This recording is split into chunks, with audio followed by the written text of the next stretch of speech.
Que a graça e a paz de Cristo estejam com todos vocês. O intuito desse vídeo é dar uma explicação ou expor porque eu tenho a posição, porque eu tenho a convicção que não há justificativa para o divórcio entre crentes, né? E o meu objetivo é apenas dar esse ensinamento para alguns que talvez nunca ouviram ou para alguns que nunca ouviram da minha parte, né? E orar para que isso edifique a sua vida e não crie uma confusão, crie um problema. Esse é o meu desejo. Eu já venho orando antes de fazer esse vídeo e fiz porque alguns pediram que eu fizesse um vídeo explicando a minha posição para que eles pudessem estudar. Eu sei que é uma situação difícil porque muitos pastores sérios têm posições diferentes. Então a única coisa que eu oro é que o Espírito Santo ilumine o seu coração, lhe dê paz naquilo que você entende que é o que a palavra de Deus diz. Eu gostaria de começar falando o resumo da premissa. Falando a premissa e resumindo o que eu creio. Eu creio que o casamento é indissolúvel. Deus criou o casamento para o homem e a mulher. E quando os dois casam, não há permissão para se divorciarem. Só Deus tem essa autoridade de separar o casal. Creio que na Bíblia há duas concessões para o divórcio, mas que essas duas, elas são em casos extremos e raros, como eu vou explicar, e alguns talvez achem até difícil no contexto moderno da civilização ocidental. Como a maioria da discussão gira em torno de Mateus capítulo 19, então eu vou usar esse texto e vou buscando os outros conforme a necessidade. No final, nas outras partes eu falarei porque é que eu creio que alguns textos são mal interpretados, principalmente do Antigo Testamento, e uma palavra final aos que se divorciaram e casaram de novo, que eu acho que é importante o que eu vou dizer para eles. No capítulo 19, nós temos que entender que Jesus sai da Galileia e vai para a Judéia, a região que ela é dominada por Herodes. E nesse caso aqui, nós temos que entender que estamos falando exatamente de Herodes Antipas, que por acaso tomou a mulher do seu irmão. Então o contexto já era conhecido desse problema, de um problema familiar. Jesus é arguido, é perguntado, é testado pelos fariseus, e os fariseus testam ele fazendo uma pergunta sobre o divórcio. O divórcio não é um problema de interpretação novo. Essa divergência do que Deus diz sobre o divórcio já é muito antiga mesmo. E aí nós temos que ver que esse é o contexto. Uma outra coisa que eu gostaria de lembrar para você é a pergunta número 1 que diz: vieram a ele alguns fariseus e o experimentavam perguntando: é lícito ao marido repudiar sua mulher por qualquer motivo? Mateus capítulo 19, verso 3. Para que você entenda o meu raciocínio, eu gostaria que você entendesse que nós estamos numa disputa jurídica nesse texto. Há um debate jurídico. E num debate jurídico, aqueles que estão debatendo irão se apoiar em leis. E eles usarão as leis vigentes para então justificar suas respostas ou suas acusações. Então, eu olho para esse capítulo 19 de Mateus como um debate jurídico. E é um debate jurídico perguntando se determinada lei civil ela está correta. Só que ela vem carregada da interpretação da lei, que nós chamaríamos o processo civil, o processo legal. Então, Jesus Cristo, que é o outro legislador que está no debate, ele vai responder e vai responder também de forma jurídica. E nós temos que entender que há uma hierarquia na jurisdição. Por exemplo, nós temos o Código Civil Brasileiro. Ele é uma autoridade sobre outras legislações, mas existe a Constituição Brasileira, que é a carta chamada Carta Magna, a Carta Maior, que nenhuma outra lei do país pode contradizê-la. Então, os juristas vão debater, mas vão sempre usar como baliza a Constituição da nossa nação. Da mesma forma, Jesus Cristo vai usar um balizamento, e aí eu vou usar algumas expressões ilustrativas para você entender o meu pensamento. A pergunta é uma pergunta jurídica. É legal? É de acordo com a lei? E nós estamos aqui, obviamente, falando da lei mosaica. É de acordo com a lei. Diante da lei, é correto que o homem se divorcie da sua mulher por qualquer motivo? Os fariseus fazem uma pergunta sobre a lei, mas já fazem essa pergunta agregada com uma interpretação. E para que você possa entender isso, eu preciso dizer que na época em que essa pergunta foi feita, já existiam duas escolas rabínicas, isso é, as escolas de rabis, aquelas escolas que ensinavam a interpretação da lei, que tinham posições diferentes. Uma era a escola que era chamada do Rabino Shammai, né? A escola Shammai, que entendia que o divórcio era lícito, era legal, era correto, desde que fosse por causa de infidelidade no casamento, isso é, adultério, relações sexuais com outra pessoa que não o cônjuge. Então, infidelidade sexual no casamento. Já existia a escola rabínica Hillel, que entendia que se o marido, porque aqui tem que entrar o contexto cultural hebraico, se o marido não se agradasse de alguma coisa e visse que a sua mulher não estava procurando se agradá-lo, e ele se desagradasse dela, não importava o motivo, ele teria o direito de divorciar-se dela. Essa interpretação não é difícil de a gente entender por que chegaram a essa divisão de interpretação.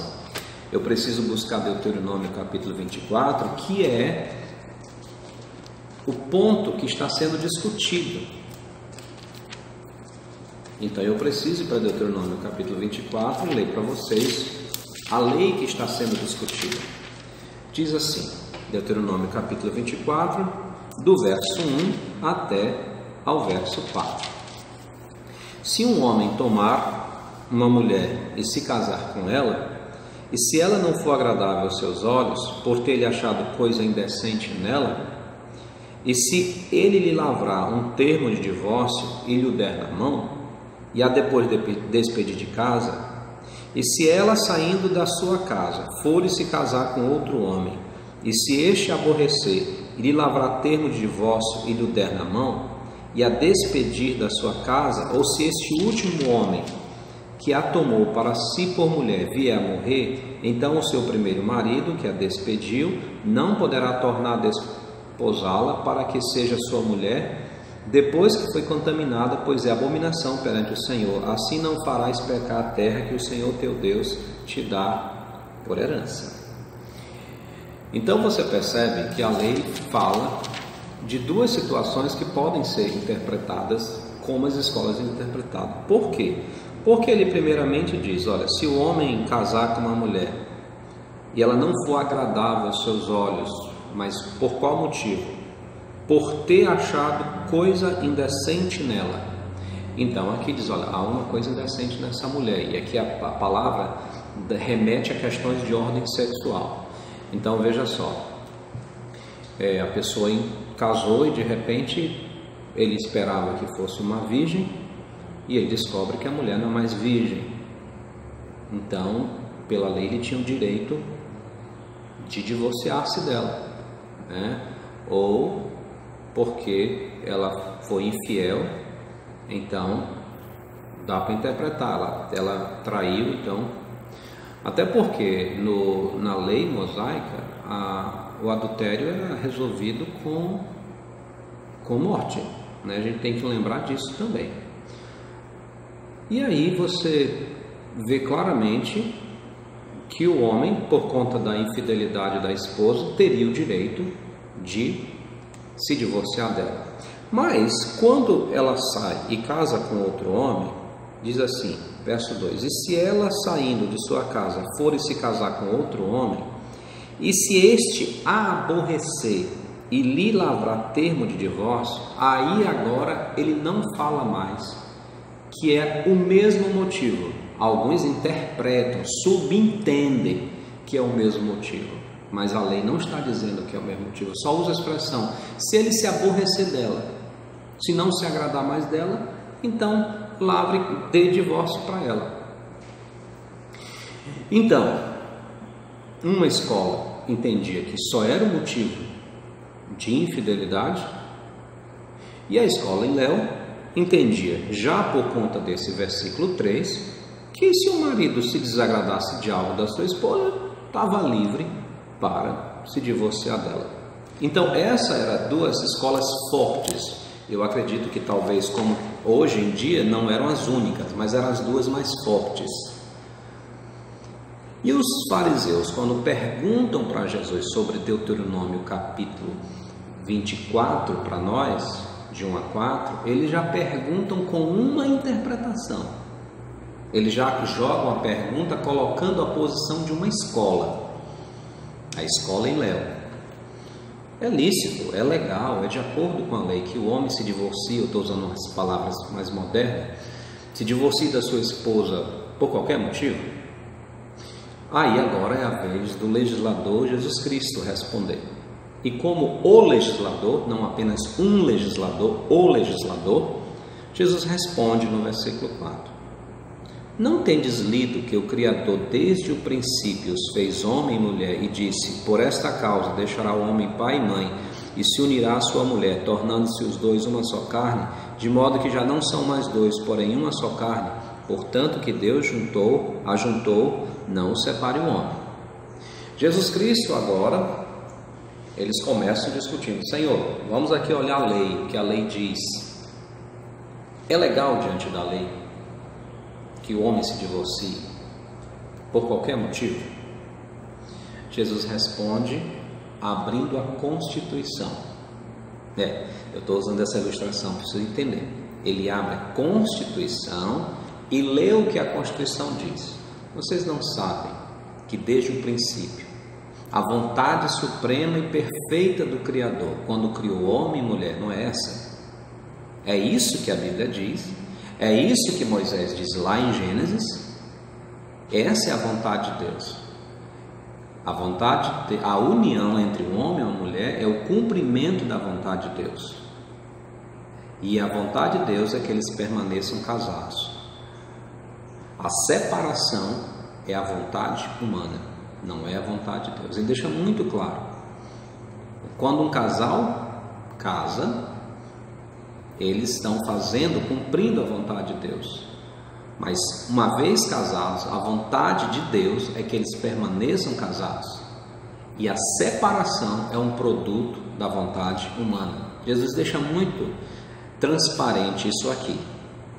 Ora, isso então chamou a atenção deles. Bem, é isso que diz a Constituição? Então, por que é que na lei de Moisés, que inclusive foi dada por Deus, Moisés mandou dar carta de divórcio? Então aqui eles querem uma explicação. Bem, se a lei magna, se a Constituição diz que a vontade de Deus, que Deus, o casamento faz uma só carne, e a vontade de Deus é que esse casamento não se desfaça, porque o desfazer desse casamento é obra humana e não de Deus, é vontade humana e não de Deus, então por que é então que Moisés, inspirado, mandou dar carta de divórcio? Jesus responde: por conta do pecado, por conta da dureza do coração de vocês. É por isso que ele permitiu que houvesse divórcio. Mas não é essa a vontade do Criador. Esse não é o plano do Criador. Esse não é o plano perfeito de Deus. Então eu acho que até aí todos concordam, né, com essa interpretação. Mas ele deixa muito firme: a vontade de Deus é a indissolubilidade do casamento. O casamento é indissolúvel, porque os dois se tornaram uma só carne no Senhor.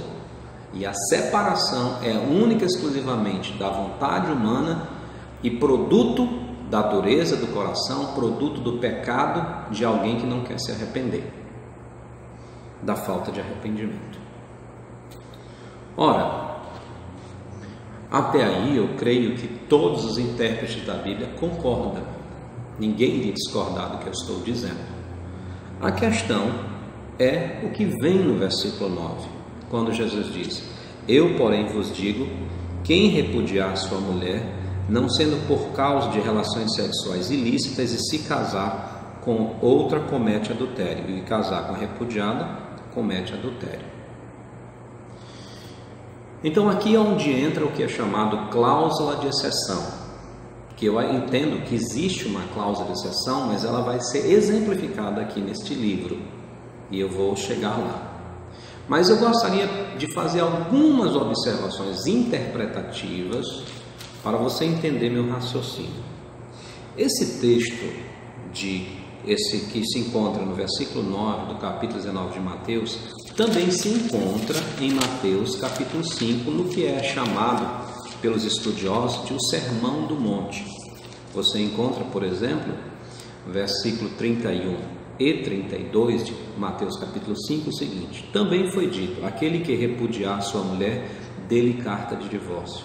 Eu, porém, vos digo, qualquer que repudiar sua mulher, exceto em caso de relações sexuais ilícitas, e a expõe a tornar-se adúltera, e aquele que casar com a repudiada, comete adultério. Então, a interpretação que, por conta até mesmo da tradução da atualizada, desculpa aqui a falta de memória, quando ele diz relações sexuais ilícitas, é justamente que quando há infidelidade sexual no casamento, isso é, quando há adultério, a parte ofendida tem o direito à concessão bíblica e o direito de divorciar-se.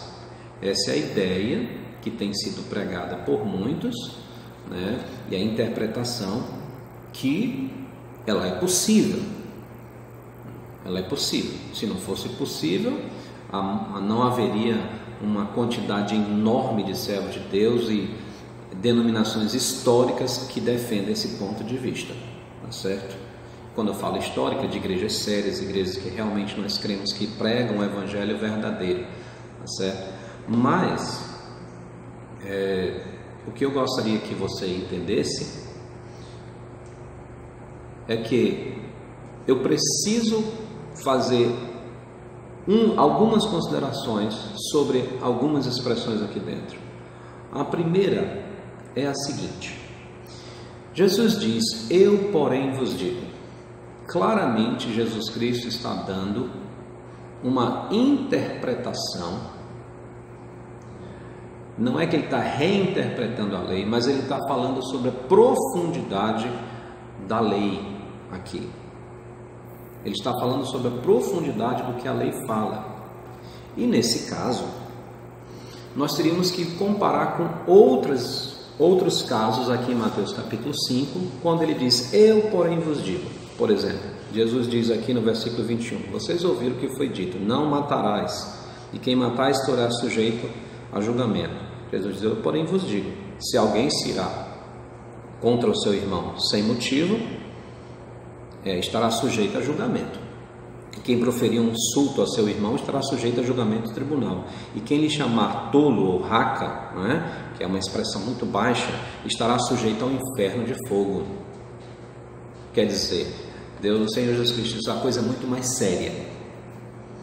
E todos que ensinam Mateus capítulo 5, 6 e 7 sabem que uma maneira de entender aqui é a vida no Espírito. Como é que age o cidadão do reino que vive no Espírito? Então, no Espírito de Deus, nós conseguimos viver essa vida. O padrão de vida exigido por Mateus 5, 6 e 7 é altíssimo, mas é um padrão que só aqueles que vivem no Espírito alcançam.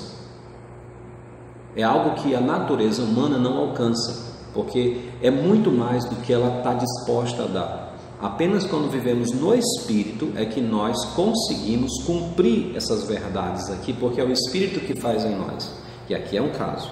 Segunda situação que aparece aqui, versículo 27. Ouviste o que foi dito, não adulterarás. Eu, porém, vos digo, qualquer que olhar para uma mulher com intenção impura no coração já adulterou com ela. Então, quer dizer, como é que eu, um ser humano pecador, cuja mente é corrompida, vou olhar para uma mulher e não pecar? Ou olho para uma mulher e vejo que ela está mal vestida e desvio o olhar e esqueço aquilo e não fico matutando com a minha mente. O que me dá condições para isso? Apenas a vida no Espírito. É uma coisa fácil? Não, todo homem sabe que não é fácil. Então, são medidas que são pedidas que você só alcança com uma vida espiritual. Você só consegue chegar nesse ponto se você for envolvido pelo Espírito e dominado pelo Espírito. E eu vou dar aqui mais um. Também ouviste o que foi dito aos antigos, não jurarás falso testemunho, não jurarás falso, mas cumprirás rigorosamente para com os teus juramentos. Aí ele vai dizer, eu porém vos digo, não jureis nem por isso, seja a vossa palavra sim, sim, não, não. Quer dizer, o que você disser, diga a verdade. Novamente, o homem sem Cristo não consegue cumprir isso por si mesmo. Nós só conseguimos isso pelo poder do Espírito na nossa vida. E é Ele que vai transformando e nos dando uma mente e uma boca verdadeira. E ele vai, verso 30 diz, ouviste que foi dito, olho por dente. Eu, porém, vos digo, não resistais ao perverso, mas a qualquer que te ferir na face direita, volta-lhe à esquerda. O que te demandar contigo, tira-te a túnica, entrega-lhe também a capa. Se te obrigar a andar 1 milha, vai com ele 2. Dá o que te pede, não voltes às costas ao que deseja que emprestes. Novamente, não é coisa fácil. Apenas pelo Espírito de Deus é que nós conseguimos nos aprofundar dessa maneira. E ele vai dizer, ouviste o que foi dito, amarás o teu próximo e odiarás o teu inimigo. Eu, porém, vos digo, amai os vossos inimigos e orai pelos que vos perseguem. Então, toda vez que Jesus Cristo diz, eu, porém, vos digo, ele traz uma interpretação num aprofundamento muito grande. Ele traz a vida do crente para o impossível aos homens, mas possível para Deus. O impossível a natureza carnal fazer, mas a natureza, digamos assim, a natureza, a nova natureza, a natureza em Cristo é que nos faz cumprir essas verdades. Onde é que eu quero chegar com esse raciocínio? Bem, Kinner, que é um homem que escreveu o comentário do Novo e do Antigo Testamento, que é o comentário Atos, ele falando sobre divórcio, ele diz que a sociedade grega e principalmente na sociedade romana, nas cidades romanas, quando havia caso de infidelidade conjugal, adultério, infidelidade sexual conjugal, as pessoas já tinham direito no tribunal de se divorciar. Isso quer dizer, se um cidadão romano soubesse que sua esposa o traiu, ele poderia ir ao tribunal e pedir divórcio, e isso seria concedido porque isso já era algo pacífico. Se uma senhora, claro, de posse, chegasse no tribunal e dissesse, meu marido me traiu, eu quero me divorciar dele, isso era automaticamente aceito. Era lícito, era legal se divorciar por conta de infidelidade sexual. Então a pergunta que eu faço para vocês, pela lógica, o que é de tão profundo que Jesus está falando no Espírito, se o próprio mundo pagão já tinha descoberto isso? E é o que eu falo para muitos que me perguntam sobre a minha posição. Eu não preciso ser crente, eu não preciso ter o Espírito para chegar à conclusão de que se alguém me trair, eu vou me separar. se não me trair, eu fico contigo. Mas se você me trair, desculpa, é a única coisa que eu não suporto é você me trair. Entendeu? Então você não precisa ser crente, você não precisa ter o Espírito de Deus para chegar a essa conclusão. Basta você ter um pouquinho de orgulho próprio. Isso é fácil. O mundo pagão já fazia isso.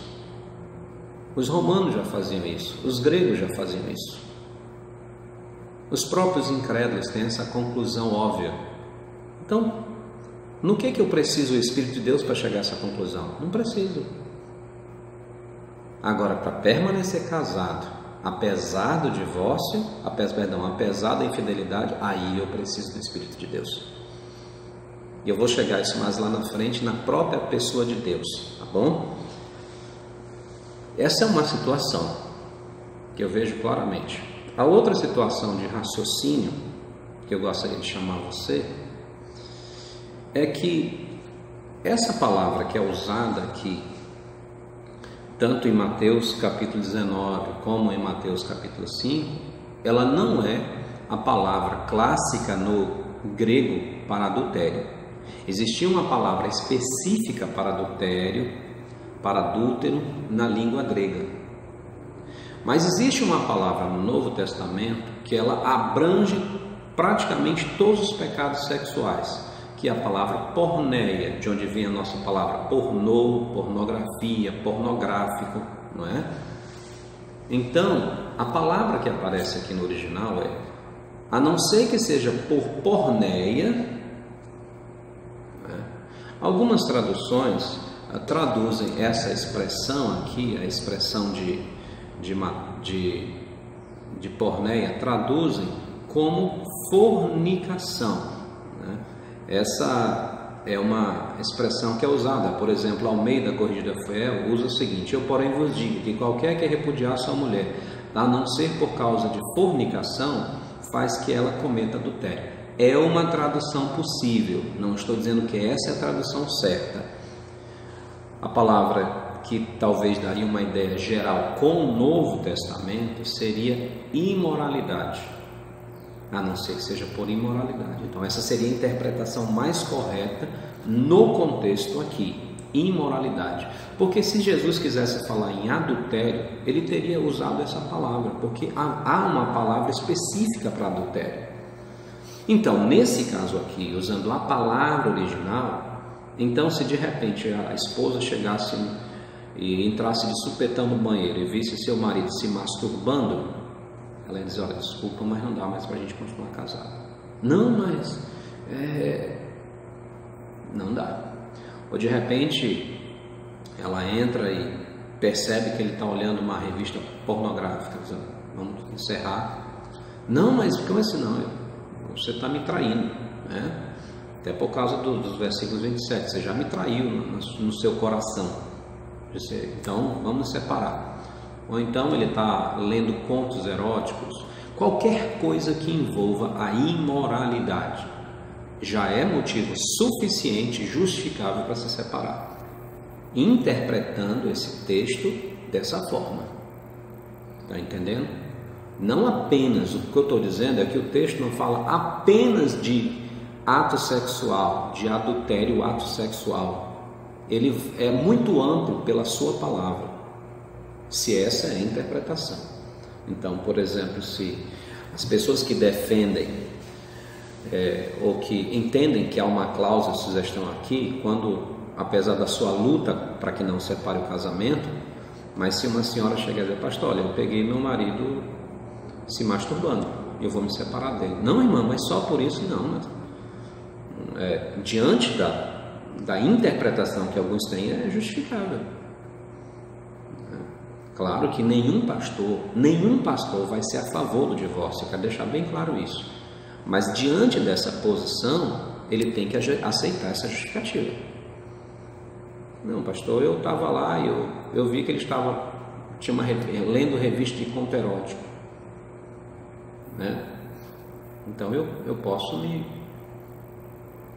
divorciar dele. Lembra que aqui no texto não fala nada sobre arrependimento. O texto aqui não fala de arrependimento. Não fala, só diz do ato que a pessoa cometeu. Se a pessoa cometeu esse ato, então a parte ofendida tem o direito de se divorciar. Eu estou falando da interpretação que outros têm. Agora, uma terceira consideração sobre esse texto aqui, né, que deve nos colocar, digamos assim, para fazer análise, é que esse texto, ele aparece nos outros sinóticos. Sinóticos são aqueles 3 evangelhos, Mateus, Marcos e Lucas, que têm narrativas muito semelhantes, o que não acontece com João. E nós vamos encontrar, por exemplo, em Marcos capítulo 10, que conta essa história, e Jesus dá a seguinte posição no capítulo 10, verso 11. E lhes disse: quem repudiar sua mulher e casar com outra, comete adultério contra aquela. E se ela repudiar seu marido e casar com outro, comete adultério. Em Lucas capítulo 16, verso 18, nós temos a seguinte narrativa: quem repudiar sua mulher e casar com outro, comete adultério. E aquele que casa com a mulher repudiada pelo marido também comete adultério. Nos 2 outros textos sinóticos não há uma cláusula de exceção. Não aparece essa cláusula de exceção. O que seria até notório, uma vez que a sociedade pagã era uma sociedade extremamente sem padrão na área sexual, sem padrão na área às vezes até matrimonial. Então seria muito propício os evangelistas terem repetido essa cláusula de exceção para os romanos e para os gregos, que é justamente o nosso entendimento que Marcos foi escrito primariamente para os romanos, para irmãos de origem romanas, e que o Evangelho de Lucas foi escrito primariamente para irmãos de origem grega. Mas não aparece. Isso já deve nos criar uma certa curiosidade em relação ao texto de Mateus, capítulo 19 e 5. Ora, nós entendemos que o livro de Mateus, o Evangelho de Mateus, foi escrito primariamente para os hebreus, por isso que fala muito do reino, certo? Ora, então, segundo o meu pensamento, o que quer dizer o texto? É muito interessante porque aparece essa exceção somente em Mateus. E eu quero dizer por quê? Porque em Mateus é dado o exemplo prático dessa colocação do Senhor Jesus. E nesse ponto eu vou usar a tradução da Corrigida Fiel para que você possa entender o meu pensamento. Não apenas para me apoiar, mas para entender o enredo. Ela diz assim: eu porém vos digo que qualquer que repudiar sua mulher, a não ser por causa de fornicação, faz que ela cometa adultério, e qualquer que casar com a repudiada, comete adultério. Fornicação é o sexo feito antes do casamento. Isso é, feito por pessoas solteiras. Essa é uma expressão técnica. E por que aparece aqui? Então, se essa for a tradução, ou se for o entendimento, seria exatamente alguém, como eu disse, se casou e descobriu, antes de consumar o ato sexual com a noiva, de que ela não é mais virgem, que ela é impura. E aí então tem o direito de divorciar-se. Essa seria uma tradução, se a Corrigida Fiel estiver certa nessa tradução dela. E como eu disse, é interessante que apareça apenas em Mateus, porque é em Mateus que é dado o exemplo de alguém que estava legalmente casado com uma pessoa, mas que ainda não havia consumado o casamento de fato, isso é, não tinha tido ainda relações sexuais com a sua prometida. Que nós estamos falando de um texto que está em Mateus capítulo 1, a partir do verso 18. Ora, o nascimento de Jesus Cristo foi assim: estando Maria, sua mãe, desposada com José, sem que tivessem antes coabitado, achou-se grávida pelo Espírito Santo. Mas José, seu esposo, sendo justo e não a querendo infamar, resolveu deixá-la secretamente. Usando o original, resolveu divorciar-se secretamente. Veja só, aqui nós temos um casal legalmente casado, mas de fato ainda não tinham casados fisicamente, eu vou usar essa expressão, porque ainda não tinham consumado o casamento físico. E aí José descobre que Maria está grávida. E justamente porque não sabia de nada, então José disse: ela me traiu. E diz aqui a expressão José sendo justo. A ideia é aquele que anda conforme a lei. José sendo justo e ainda não tendo consumado o casamento com Maria, então resolve se divorciar dela como a lei ordenava. E esse exemplo dado por Mateus aqui, esse exemplo dado claramente por Mateus, é confirmado pelas palavras de Jesus em Mateus capítulo 5 e Mateus capítulo 19. Então, para mim, no meu ponto de vista, a coerência com a narrativa bíblica é a seguinte: um casal se casa e vão para a noite de núpcias. Antes de consumarem o ato sexual, né? E eles estão casados na promessa da fidelidade um para com o outro. De repente um diz: fulano, eu não sou virgem mais, sendo que o outro achava que era virgem. Ou então: olha, fulano, eu não te contei antes que eu estava com medo se você me deixar, mas quando a gente era namorado eu te traí.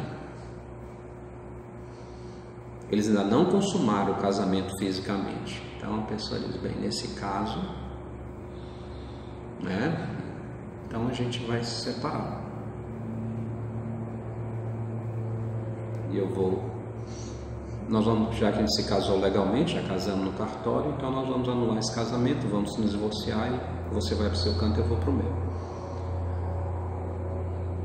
Pronto.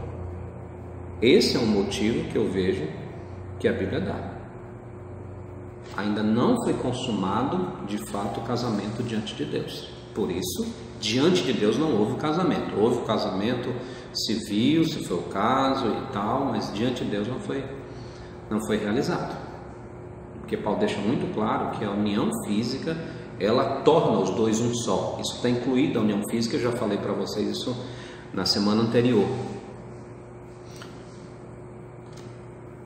Como você sabe, no mundo ocidental isso é uma coisa quase que complicada, né? Mas é isso que o texto está dizendo.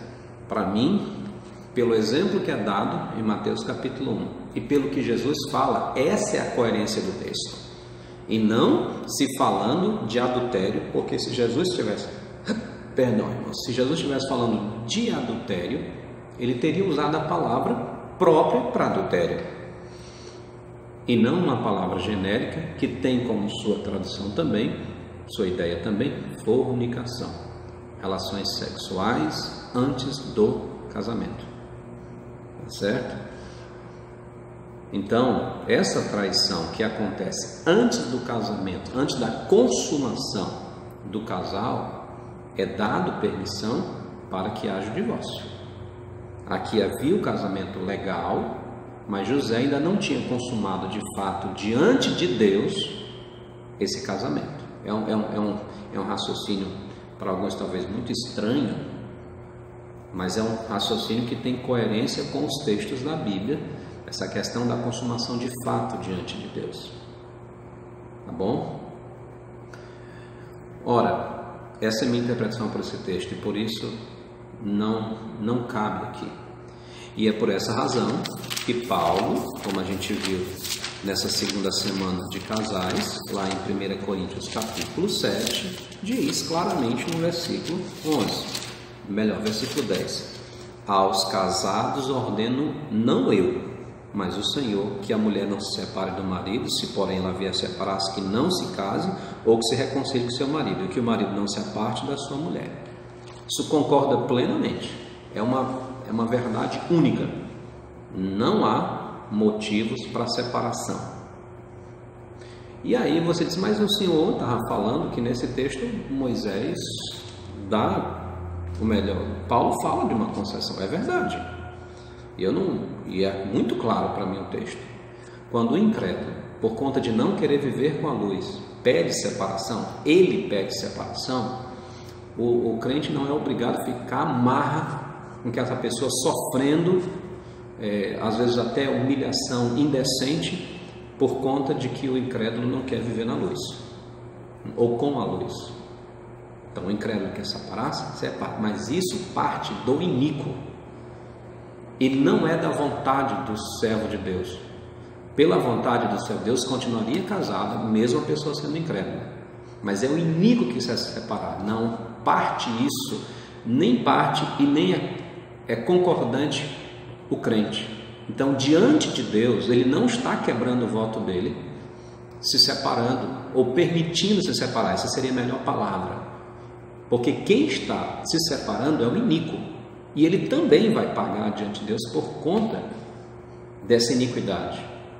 Mas o texto também deixa claro aqui em primeiro que a mulher está ligada ao marido enquanto este vive. Quando falecer, aí ela está livre, mas aí ela deve ser prudente e casar no Senhor. É o que diz o texto aqui. Não dá permissão, nem mesmo abrindo para essa questão do divórcio, que abre, mas não dá permissão para o crente casar de novo. Então, quando eu falei solteiros e viúvas, eu falei por uma questão de convicção, mas o texto de 1 Coríntios capítulo 7, não dá para você cravar pelo grego que a palavra solteiro é só pessoas que nunca se casaram, tá certo? Mas pela convicção e pelos textos que eu tenho olhado na Bíblia, quem tem permissão para se casar livremente no Senhor são solteiros e viúvos. Solteiras e viúvas. Ok. Essas são as duas concessões que eu vejo para haver um divórcio público. Quando é encontrado imoralidade no casamento, no casal, antes deles consumarem o ato sexual, para consumarem sua união matrimonial de fato diante de Deus, através do ato sexual. Bom, então, se um descobrir que o outro faltou, traiu sexualmente o outro, ele tem o direito de dizer: eu não quero mais casar com você, vamos anular o nosso casamento. A pessoa está livre pelo fato justamente que não consumou o casamento diante de Deus. Não houve diante de Deus um casamento no sentido sexual. A pessoa está livre. Entendeu? Parece uma coisa complicada e não dá para explicar isso em pormenores ainda nesse vídeo. Mas não houve a consumação. Eu sei que você vai imaginar outras coisas que acontecem na vida em relação sexual, tal. Esse é um assunto para a gente discutir em outro nível, em outro ponto. Mas não houve. Então, nesse caso, a pessoa não estaria contrariando a lei de Deus de se separar de uma união estável, porque não aconteceu diante de Deus essa união estável. Segundo, a concessão de que quando o incrédulo quer se separar, o crente não é obrigado a ficar casado com essa pessoa. Quando ele quer separar-se da luz.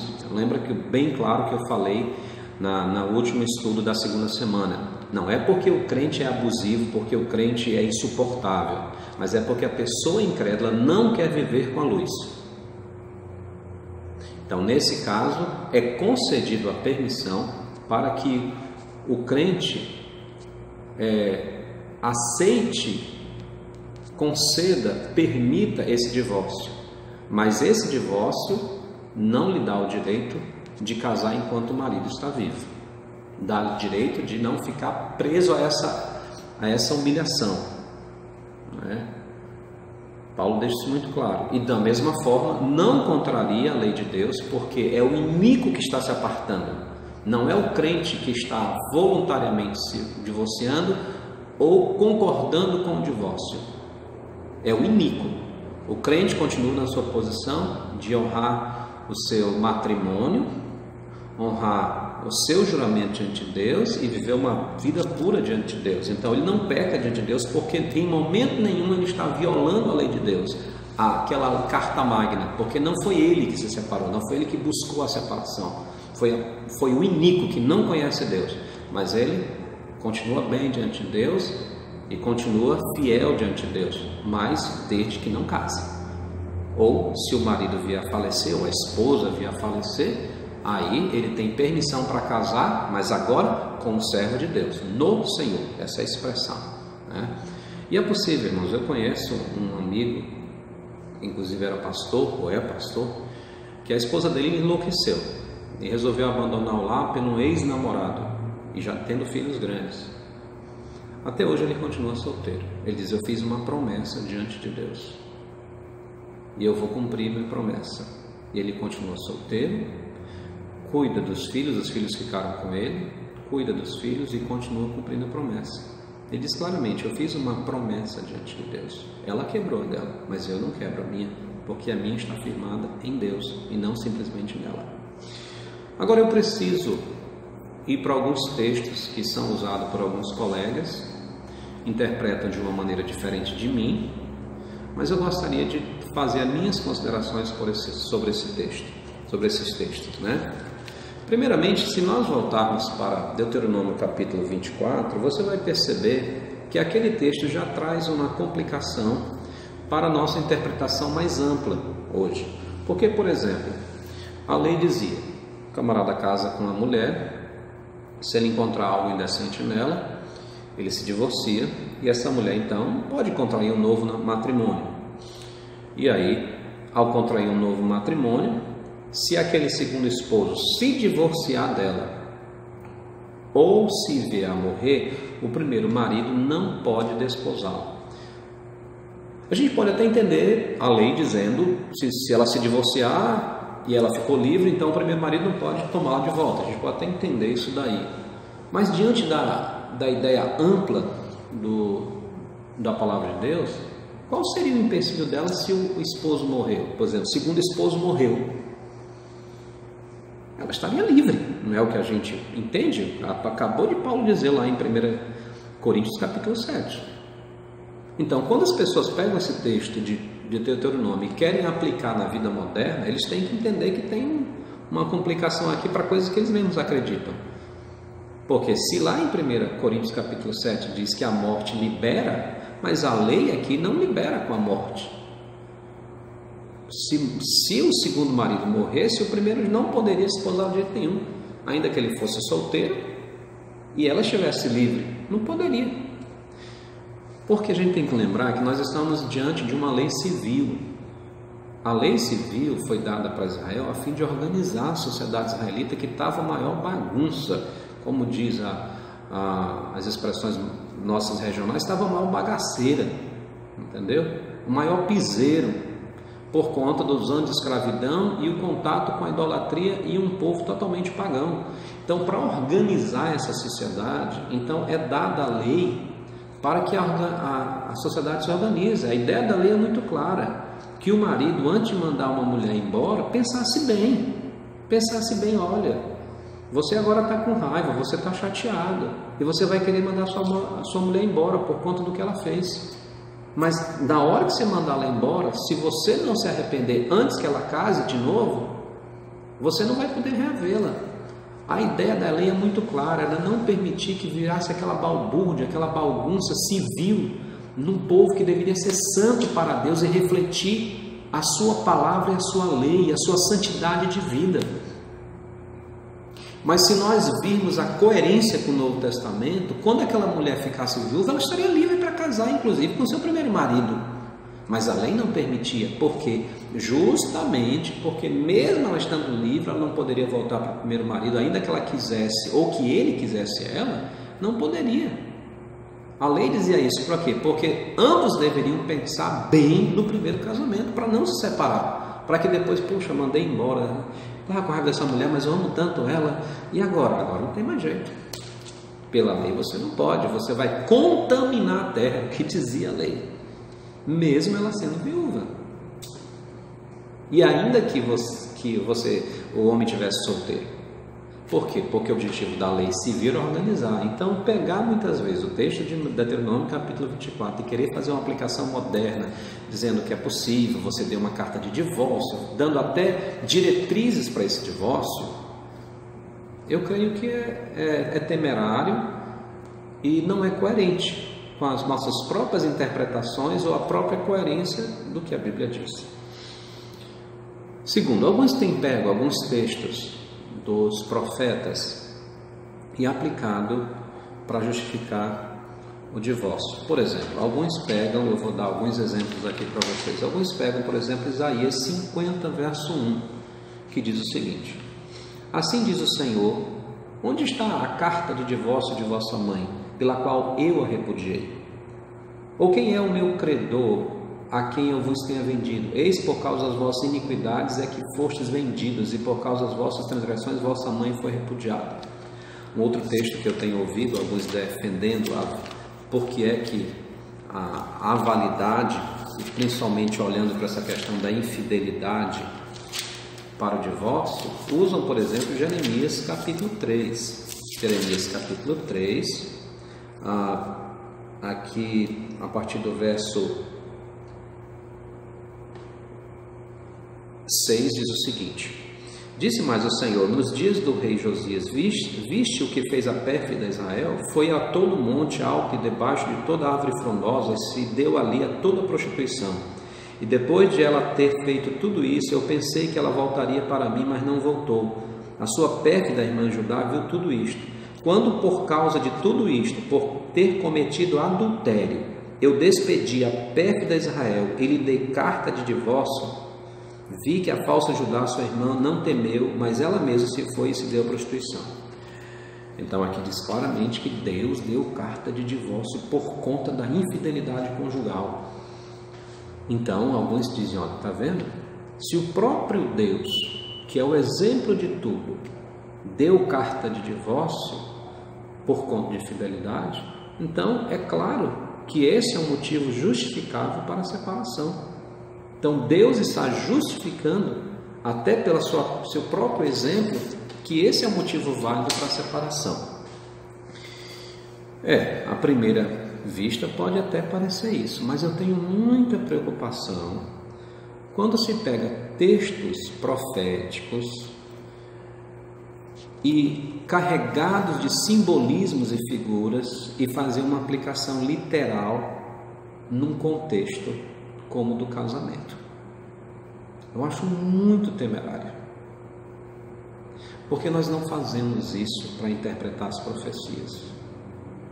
Mas o que eu acho mais interessante sobre isso é que eu vejo, no meu ponto de vista, é utilizado isso da mesma forma que muitos irmãos de outras igrejas, até mesmo de seita, utilizam a palavra, pegam, isolam certo versículo, sem olhar todo o contexto, para então tirar a conclusão mais devida.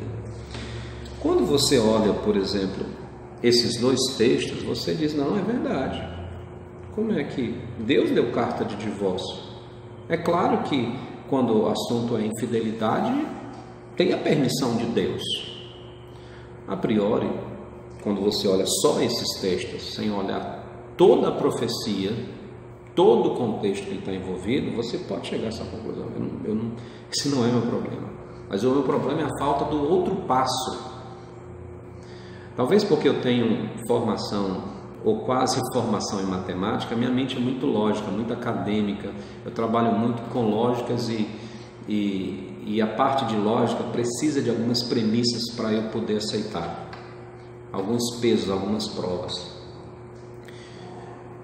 Você vai ver no próprio Jeremias capítulo 3 o seguinte, verso 1: se um homem repudiar sua mulher e ela o deixar e tomar outro marido, porventura aquela tornará a ela? Não se poluiria com isso toda aquela terra? Ora, tu te prostituíste com muitos amantes, mas ainda assim torna para mim, diz o Senhor.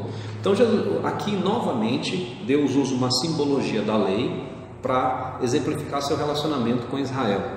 E agora ele já usa exatamente Deuteronômio, capítulo 24, diz, olha, o que a lei diz? Quando uma um homem se divorcia de uma mulher e ela vai e fica com outro homem, não é? E casa com outro homem, que é isso que a lei dizia, ela não pode voltar mais para o primeiro marido.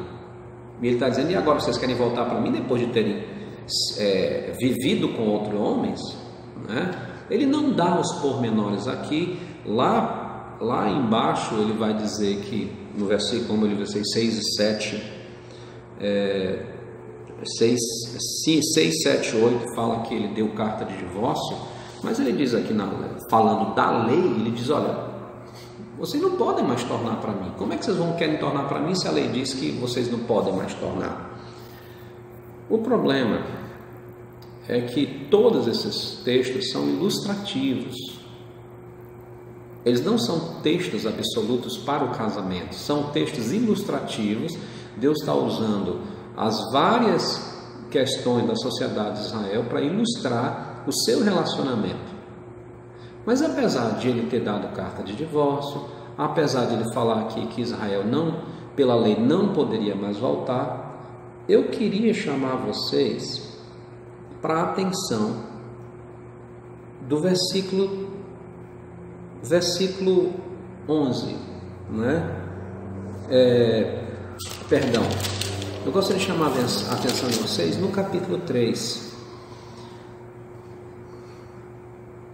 A partir do verso 14, o Senhor diz: olha, se convertam, né? Verso 14: convertei-vos, ó filhos rebeldes, diz o Senhor, porque eu sou o vosso esposo, e vos tomarei um de cada cidade, 2 de cada família, e vos levarei a Sião. Dar-vos-ei pastores segundo o meu coração, que vos apacentem com conhecimento, com inteligência.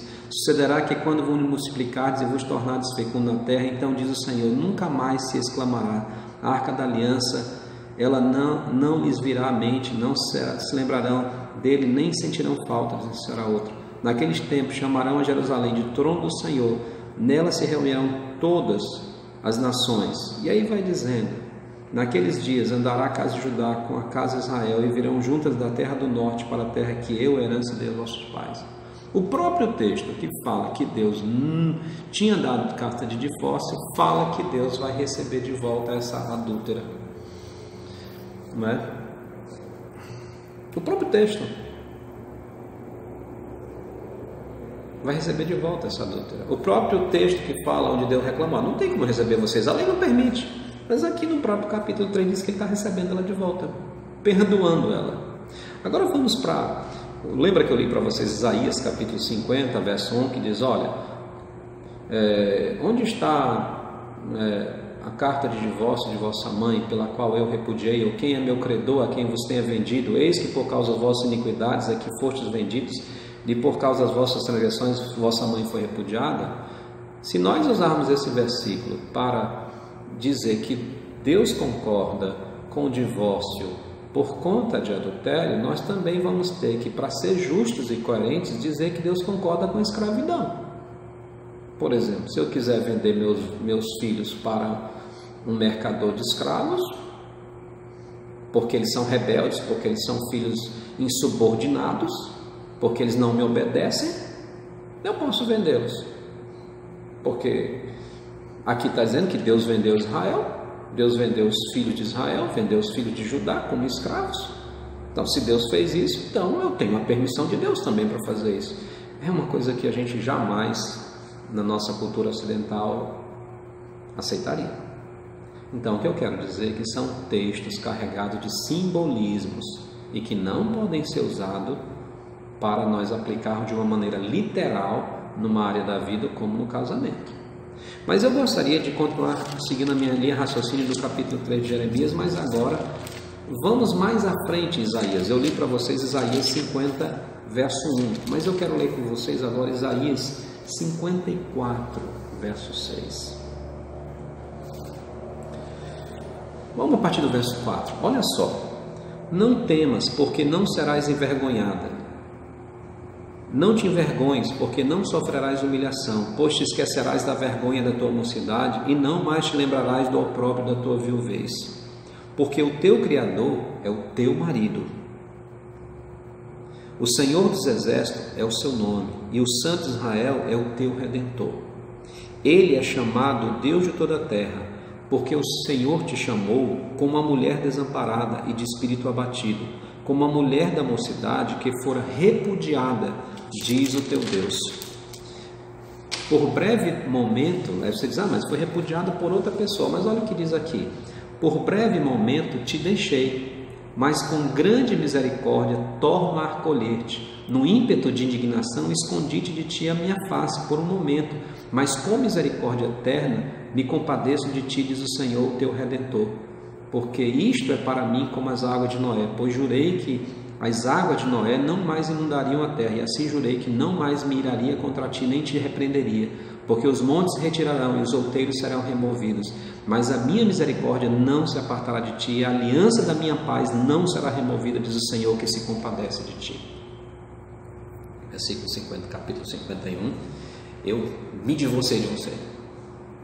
Ele deixa muito claro que até por um momento eu me separei de você, mas eu te trouxe de volta, porque eu me lembrei da minha aliança. Eu sou fiel à minha aliança. Eu fiz um compromisso com mim mesmo de te amar incondicionalmente. E por isso eu te tomo de volta. A solução de Deus para o adultério, para a infidelidade conjugal, é o perdão.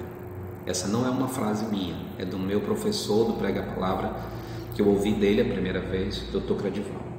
A solução de Deus para a infidelidade conjugal é o perdão, não é o divórcio. E é Deus que exemplifica isso. Você percebeu? Pegar um texto e dizer, olha, está aqui, Deus está justificando, mas é muito fácil. Mas a gente precisa ver todo, como a gente usa a expressão, todo o conjunto da obra, toda a profecia. Nessa mesma profecia, tanto de Jeremias, como na profecia. Por exemplo, quando você pega o próprio Jeremias, capítulo 30, verso 17, diz o seguinte: porque te restaurarei a saúde e curarei a tua chaga, diz o Senhor, por te chamaram repudiado, dizendo, é Sião, já ninguém pergunta por ela. Eu preciso ir lá para o capítulo 30 para poder terminar a leitura, que eu estou aqui com os resumos. E diz mais ainda: assim diz o Senhor, eis que restaurarei a sorte das tendas de Jacó e me compadecerei das suas moradas. As cidades serão reedificadas sobre o seu montão de ruínas e o palácio será habitado como outrora. Sairão deles ações de graças e júbilo dos que se alegram, multiplicá-los-ei, serão apoucados, seus filhos serão como na antiguidade, a sua congregação será firmada diante de mim, e castigarei todos os seus opressores. O seu príncipe procederá deles, no meio deles sairá o que há de reinar. Falo-ei aproximar-se, e ele se chegará a mim, pois quem de si mesmo ousaria aproximar-se de mim, diz o Senhor. Vós sereis o meu povo, e eu serei o vosso Deus. No próprio livro de Jeremias fala de Deus perdoando a adúltera. E nós temos um outro exemplo figurativo na profecia de Oséias. O próprio Deus perdoa a adúltera.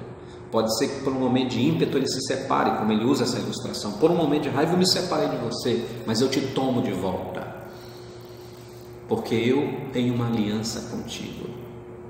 Eu fiz um juramento a mim mesmo para com você, e eu vou ser fiel a esse juramento. Então Deus é o padrão do nosso relacionamento. Deus é o padrão do relacionamento dos cristãos. Então essas ilustrações que são dadas de Deus se divorciando são apenas uma parte de toda a história, e ela em momento nenhum pode ser pegada só a parte e não olhar todo. O Deus que se divorciou, nos capítulos 50 de Isaías e no capítulo 3 de Jeremias, é o mesmo Deus que perdoou a adúltera e a tomou de volta como sua esposa. A solução de Deus para o adultério não é o divórcio, é o perdão. O divórcio é a concretização, é a evidência da falta de arrependimento, da dureza de coração. Eu quero terminar com o último texto que eu tenho ouvido falando sobre justificativa para o divórcio por conta de infidelidade. Ele se encontra em Malaquias, né? Eu creio que os irmãos... E nesse texto, Deus claramente diz com todas as palavras: eu odeio o divórcio. Está no capítulo 2, né? E você precisa ouvir todo o texto. Diz assim, capítulo 2 de Malaquias, verso 13 a 16. Ainda fazeis isto, cobris o altar do Senhor de lágrimas, de choro e de gemidos, de sorte que ele já não olha para a oferta, nem aceita com prazer da vossa mão. E perguntais, por quê? Porque o Senhor foi testemunha da aliança entre ti e a mulher da tua mocidade, com a qual tu foste desleal, sendo ela tua companheira e a mulher da tua aliança. Não fez o Senhor um, mesmo que havendo nele um pouco de espírito? E por que somente um? Ele buscava a descendência que prometera. Portanto, cuidai de vós mesmos e ninguém seja infiel com a mulher da sua mocidade. Porque o Senhor Deus de Israel diz que odeia o repúdio e também aquele que cobre de violência as suas vestes, diz o Senhor dos exércitos. Portanto, cuidai de vós mesmos e não sejais infiéis. Nesse texto, muitos têm traduzido infidelidade aqui como infidelidade conjugal. Bem, é claro que quando a gente fala sobre alguém, fulano foi infiel, então já vem na nossa cabeça, eita, fulano pulou a cerca. Ah, fulano foi infiel para o marido. Ah, fulano andou pulando a cerca de casa aí. É natural que a gente pense nisso. Mas quando a gente vai interpretar a Bíblia, a gente precisa olhar todo o contexto do que está se falando. O livro de Malaquias, nós acreditamos que ele foi escrito no período em que Neemias teve que se ausentar de Jerusalém. Lembra? Neemias foi chamado por Deus para restaurar Jerusalém, a cidade, as portas, os muros, reedificar a cidade, até é um ponto profético, né? Mas ele precisou voltar para Suzã, eu acho, se eu não me engano, para resolver problemas, porque ele tinha um emprego federal, né? Emprego no reino, que era copeiro do rei. E depois ele volta. Quando você percebe que ele volta, os pecados que ele encontra são os mesmos pecados que são acusados, por Malaquias. Então, a maioria dos comentaristas bíblicos entende que a profecia de Malaquias foi dada nesse período de ausência de Neemias em Jerusalém, porque são muito coincidentes a denúncia do pecado com os pecados apresentados em Neemias, principalmente no capítulo 13, 12 e 13. Ora, o pecado que estava acontecendo em Jerusalém, que é muito claro lá em Neemias, é que os judeus estavam abandonando as suas esposas judias e casando com mulheres de outras nações. Então, o que dá para imaginar é que as mulheres judias estavam ficando velhas e eles estavam se divorciando delas e casando com mulheres mais novas que não eram judias, até porque eles não iam poder casar na lei de Deus, então eles casavam com mulheres que não eram judias. E o contexto de Malaquias capítulo 2, de 13 a 16 está falando exatamente disso. Olha, quando diz aqui no versículo 15, não fez o Senhor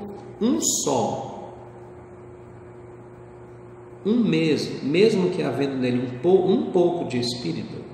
E por que somente um? Algumas traduções mais modernas, não fez o Senhor uma só carne? E ele está falando exatamente lá de Gênesis, quando Deus diz, por isso deixa o homem, pai e mãe, os dois se tornam uma só carne. Esse versículo 15 está falando da união estável do casal. A reclamação de Deus aqui, a repreensão de Deus, é que essa união que era única, indissolúvel, o homem estava dissolvendo.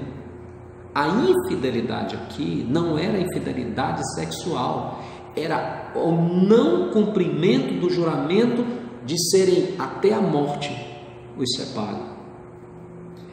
Quando ele fala aqui Exatamente, olha, porque Deus foi testemunha entre ti e a tua mulher. Quer dizer, quando o homem e a mulher fazem juramento diante de Deus, Deus está ali para servir de testemunha dos juramentos deles, porque eles estão jurando diante de Deus até que a morte os separe, não é? E quando um resolve se separar, ele está sendo desleal para com a pessoa e para com Deus. E ele deixa muito claro, por quê? Porque Deus no princípio fez eles uma só carne. O texto está falando de união estável, união indissolúvel, não está falando de adultério, está falando de união indissolúvel. E quando ele diz aqui, por quê? Porque buscava uma descendência que prometera, não é? Através dessa união estável viria a descendência de Deus, a descendência do Messias, que vem justamente da união do judeu com uma judia. E ele diz, por isso, cuide de não ser infiel. A infidelidade aqui era a separação. E é por isso que no final ele diz, pois Deus odeia o divórcio. Se o problema era a infidelidade, por que Deus não diz sua palavra? Eu odeio a infidelidade, eu odeio o adultério, eu odeio a imoralidade. Eles, eu odeio o divórcio. A denúncia aqui é da separação. A repreensão aqui é pela separação. O texto está falando de separação, não está falando de adultério.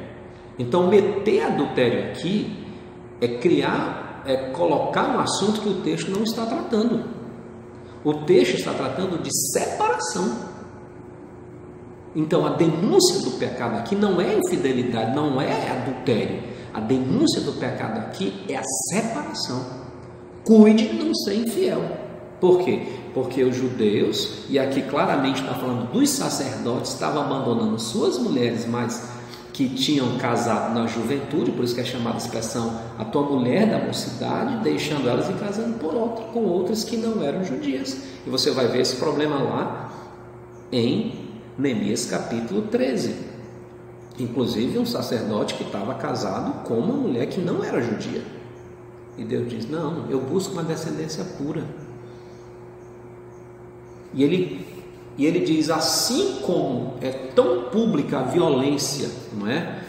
Também aquele que cobre de violência as suas vestes, quer dizer, como uma coisa tão horrenda, a violência, isso é, que alguém que é violento, cujo sangue fica nas suas próprias vestes, a violência fica aparente, da mesma forma, a separação diante de Deus é um ato de violência, de exposição violenta pública. O texto é muito claro. E para mim isso se coaduna com toda a Bíblia. Ela entra em acordo com toda a Bíblia. Muito importante. É uma posição final? Pode ser que eu mude. Mas já há muito tempo eu venho me convencendo mais dessa verdade. Não há motivo. Deus não deu concessão para o crente se divorciar por motivo nenhum. E as duas concessões que são dadas, para mim, elas entram totalmente em coerência com a lei magna de Deus. A lei magna é o quê? Deus une homem e mulher para uma união estável até que a morte os separe. Essa é a lei de Deus. Nenhum dos dois tem autoridade para se apartar. Nenhum de dois tem permissão para se apartar. As concessões que são dadas na Bíblia é no caso quando eles vão contrair o matrimônio e antes da consumação sexual, da consumação do ato sexual que, digamos assim, sela a união deles diante de Deus, um descobre que o outro não foi fiel. Ele tem o direito de dizer, não, nós vamos nos separar, eu não vou casar com você, já que houve um casamento legal, então vamos nos divorciar. Mas diante de Deus, como o ato sexual não foi consumado, então diante de Deus eles não se casaram. Por isso, ele não está quebrando a lei universal de Deus, a lei primária de Deus. E aí ele está livre para casar, porque ele não consumiu o ato. Segundo, quando a mulher ou o homem crente é casado com uma mulher ou um homem incrédulo, e o iníquo que não conhece Deus e não quer obedecer a Deus quer se separar.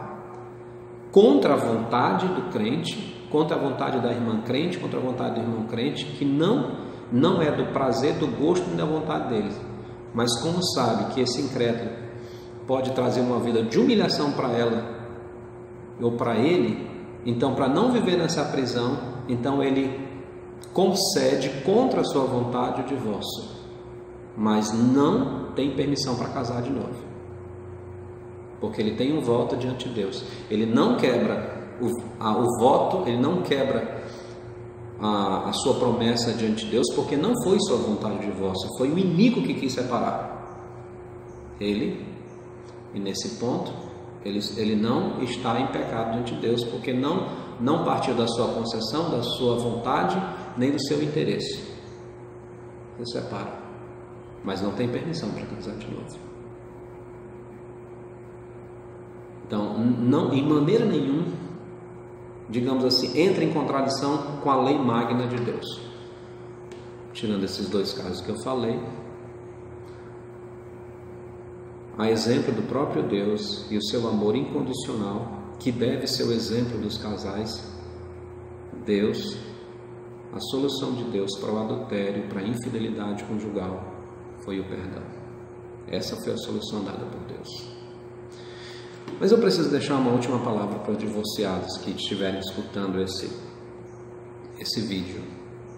Talvez agora você diz: pelo amor de Deus, pastor, e agora? Eu me divorciei.